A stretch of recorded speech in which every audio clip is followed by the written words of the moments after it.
بشتغل، عندي ولاد، برجع متاخره، المفروض اعمل الاكل، المفروض اجيب البنت من الحضانه، او المفروض اودي الولاد الكورس، او المفروض احضر حاجه جوزي عشان مش عارف ايه، او عندي عزومه بكره، عندي عزومه بعد بكره، او في الويك اند، عندي 100,000 حاجه. فطول الوقت بتشوفوني ازاي؟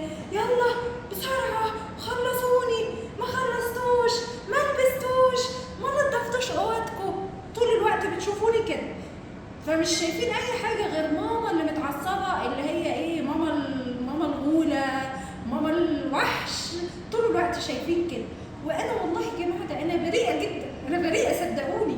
محتاجه بس حد يساعدني في حاجه، محتاجه طبطبه، كلمه حلوه، هتلاقوني بعمل اكتر من ده بكتير.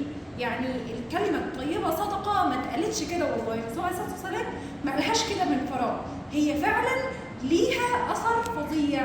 فلو كلمه حلوه، لو مساعده، لو بس اشيل معاكي حاجه يا ماما، اشيل معاكي حاجه يا حبيبتي، اطلع معاكي حاجه، تحبي انزل اشتري لك حاجه، كلمات كده سهله وبسيطه، ولا هتاخد مجهود، ولا هتاخد اعاقه ذهنيه وتحمل وطاقه، مش هتاخد ولا اي حاجه منكم، لان ماما ليها حق علينا.